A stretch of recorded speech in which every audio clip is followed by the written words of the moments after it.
change it in July, and so we need to know when Zoe comes along in August, she needs to see what Darren did and what I changed. So it's an audit of the complete form.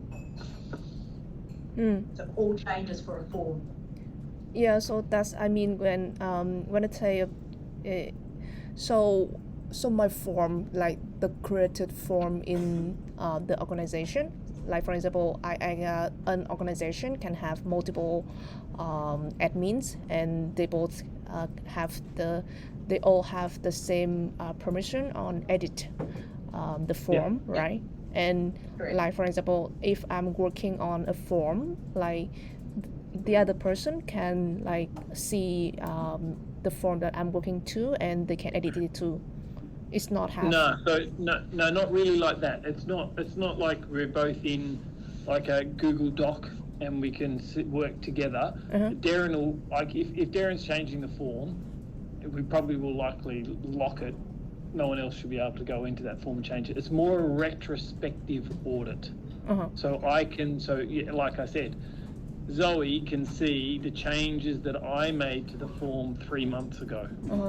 So if she's making a change, she knows what's changed before, or something's gone wrong. We can go back and look. Oh, Colin made that change in July. What the hell was he thinking? Why did he do that? That's the cause of the issue.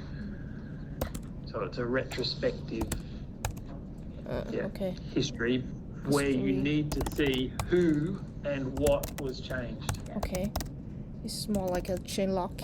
And exactly. If I'm working on a form, that means that form is locked, and another person cannot edit my form, right?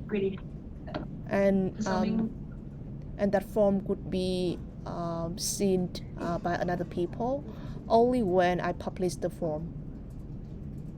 That's like Confluence. It's a bit like Confluence that you have to publish the changes in it. But if you're editing a Confluence form page, and then I go in, and can I go in and edit that same page at the same time? And then who wins? Contributions in the background. Does it? So. But I mean, in the lab, you don't really. No.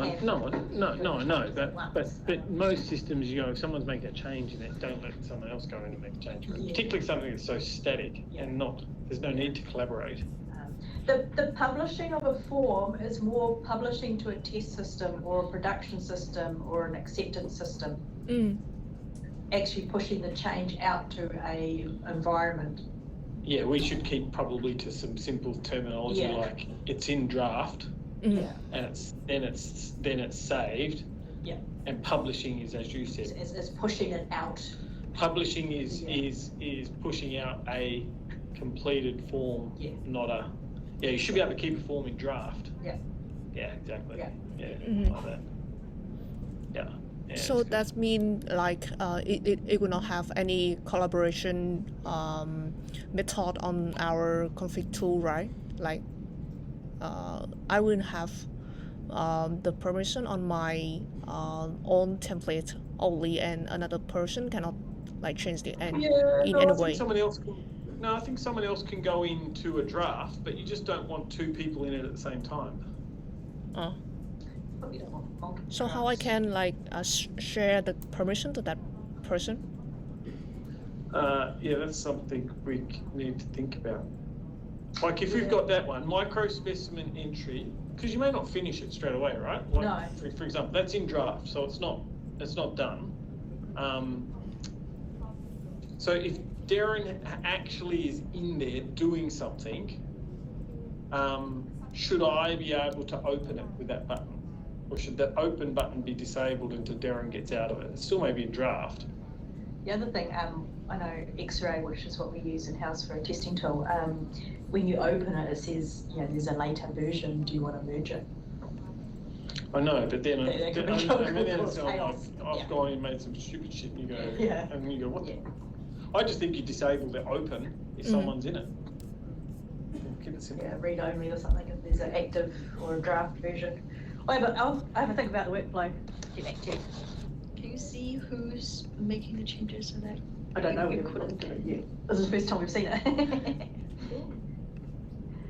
Yeah, I'll have to think about that workflow. Yeah, so for now, I think we just start with a person can only edit their own draft for now.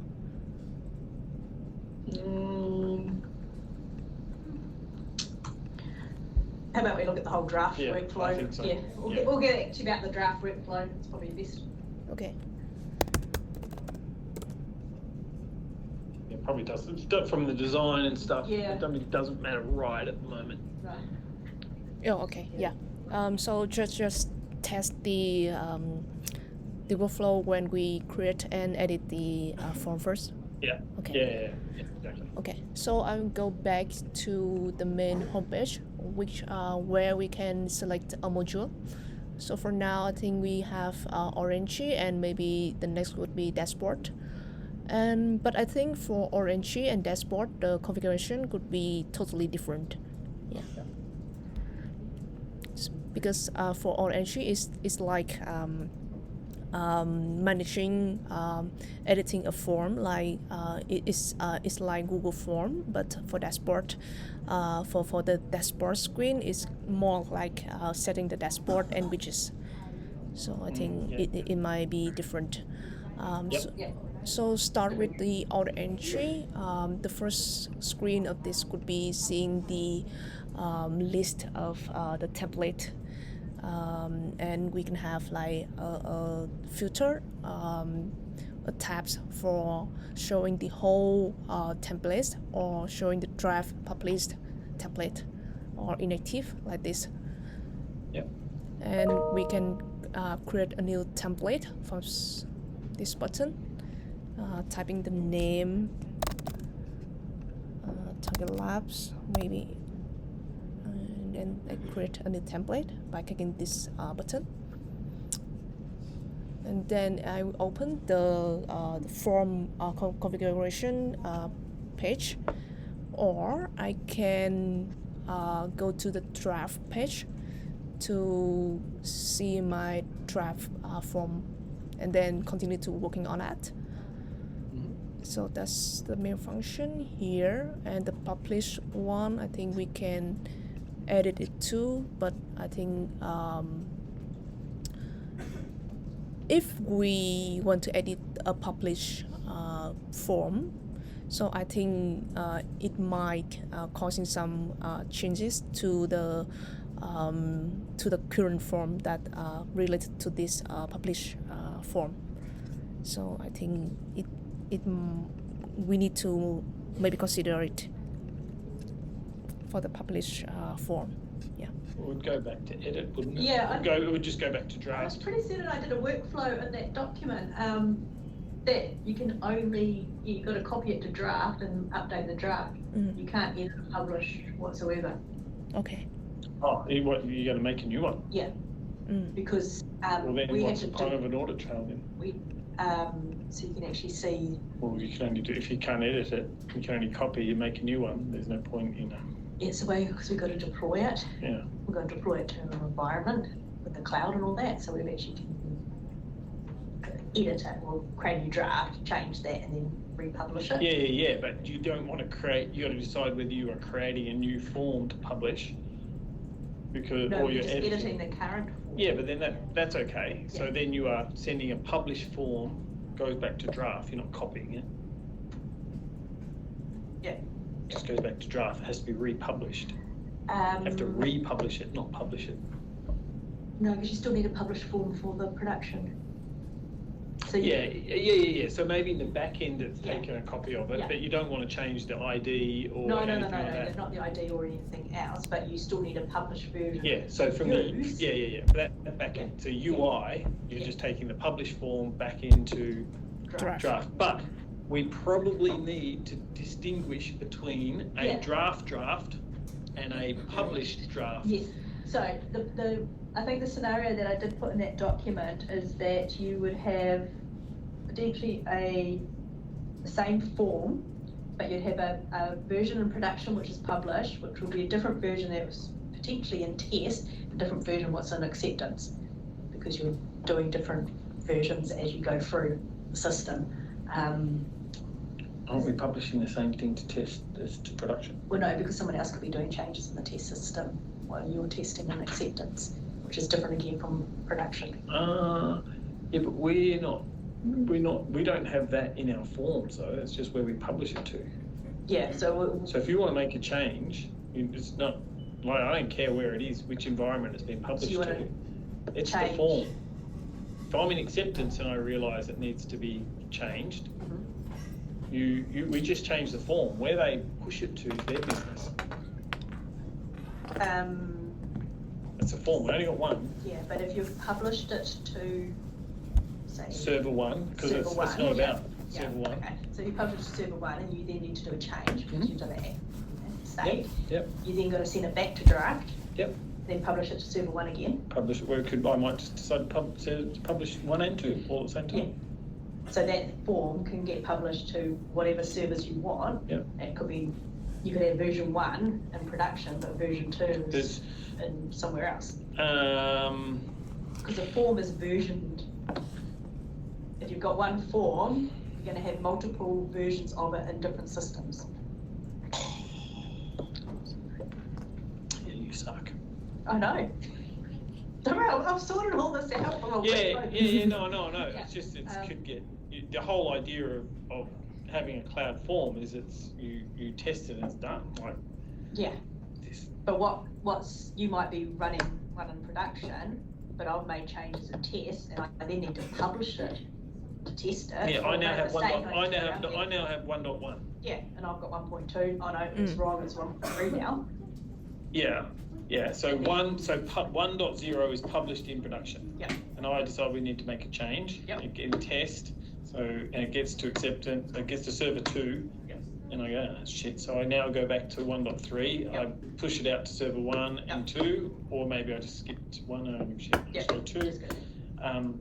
So you've got the one form in 2 different versions and 2 different systems. Yes. So can you see that in the tool? Where it's being. Well, yeah. So I've got my one form, but 1.1. Where it's being pushed to. And yeah, the other one is a different version in a different system. Yes. Yes. Yeah. I like to complicate. No, but you're right. It has to. We have to in this tool. So that's where the auditing comes, because it's not only just, and the only way we could actually trap it was if you want to change, it goes back to draft. Yeah. And then it gets new version number, you publish it, and you carry on. And you can publish it where you want, because the configuration tool cannot know that test is a test server. No. They're all production servers. Yeah. So yeah, there needs to be a way where that one form. We just need a list of where it's published to. Yeah. So can you go back to the thing? Yeah. We lost you. No. So environment. The environment is not going to be, But what I want to see here is my AP histology request. So I would suggest. I want to see 2.1 is in production and 2.3 is in test. And what's active and inactive.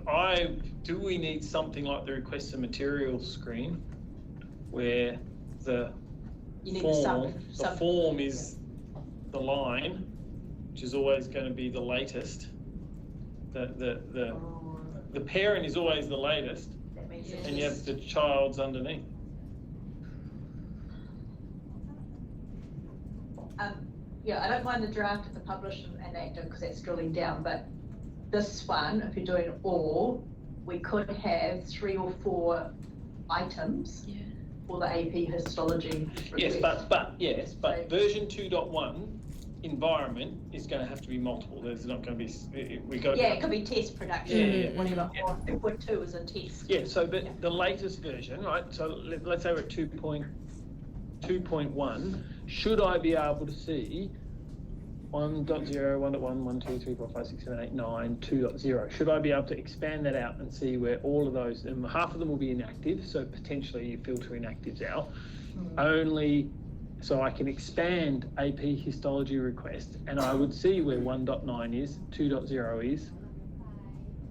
copy, your views need to be the other way around. Like, the one you're probably looking for is all the published, right? Yeah, That yeah. would be your standard view, and then you go to draft, and all would be another filter if you want to drill down. Is it?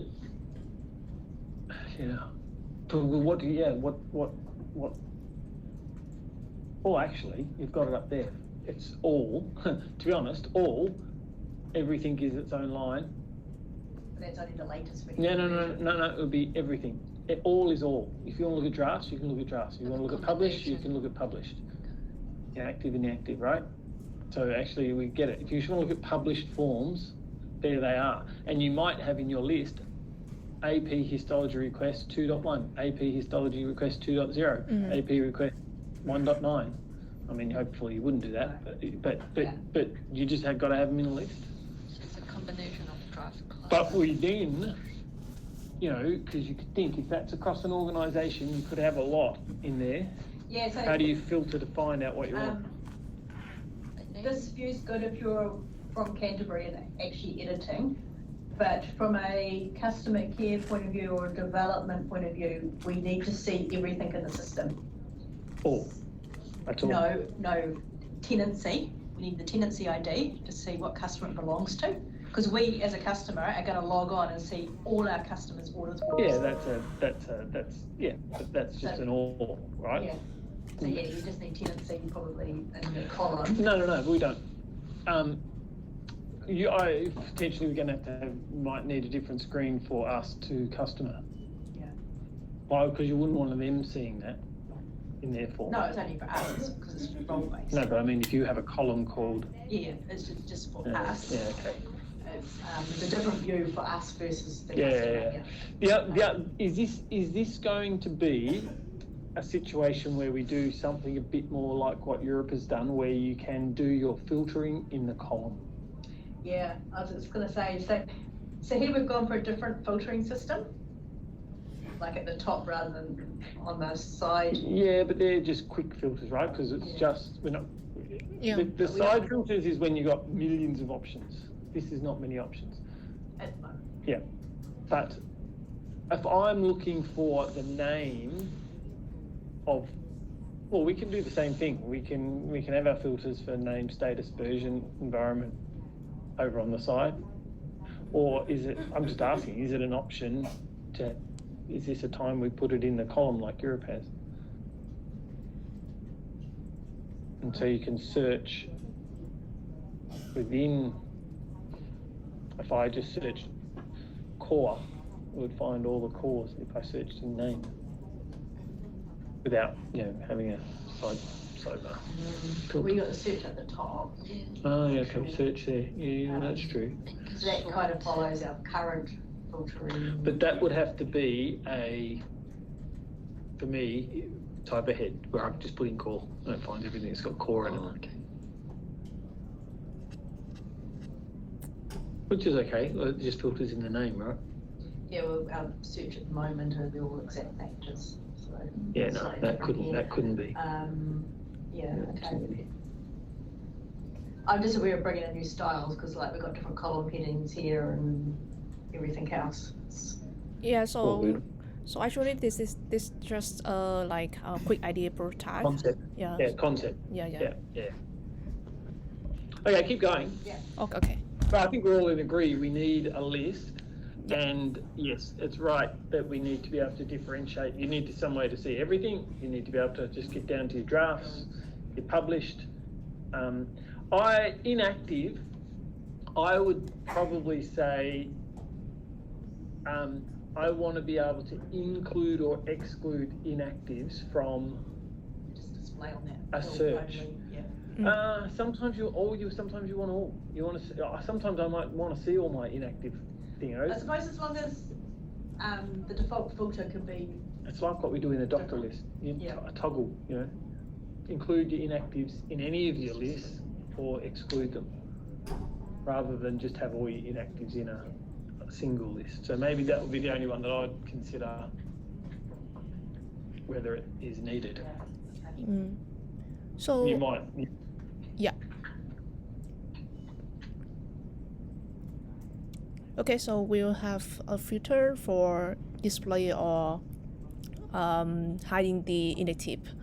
Do you think that we should like include any every version and environment of a form? And we need to have, yeah, Environment, yes, environment. The decision has to be whether that is a standalone line. So if it's, or we. But if that version 2.1 is in production and test, I'd probably just want to see comma test. But if 2.2 is a test, I want to see a whole new line. For that Okay, so form. you're happy with a single version to be environments as a list? Yeah. Not as a standalone line? Yeah, but if the version number is different, Okay, so then if I just wanted to filter out all the forms in test, that's okay. I'd see production and test because it's in test. You know, I'm happy either way. Okay. So the environment column needs to be multiple. That could get quite busy if you got 4 environments. Yeah. And should we have the ability to seeing the old version? Yep. you should be able to open the old entry Yep. and open it, Yep. read only. Yep. Okay. So I have, so each of the form I already put an audit log in here. So I guess in here we see the history and we should see the versioning, right? The versioning and in each of the environment too. Yes. Okay. All right. Okay, so I will go into the detail of a form. So for example, I go into this draft form. We've got 1 minute before the stand up. Okay. Yep, come on. Let's see what I can do. Yeah. Okay, so so in the form builder, first I researched some of the form builder, and I think we have several example form. In here we can have Salesforce Lightning form, and they have the layout for at the left hand side we have a list of the input the form elements that we can choose for, and then the second I think we're going to have to come back. So, yeah, sorry, Okay. started the stand up. So we'll come okay back to you. okay we come back. No, I understand. Get me sitting up there.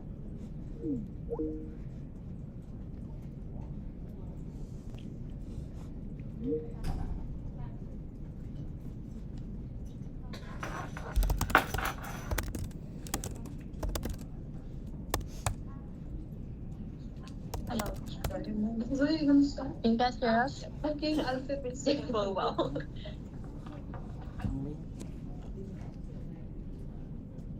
This is a cold room. Find It which was color. because it was getting hot here. It's just in the back. I know. Hello guys, can you hear us? Yep. Okay.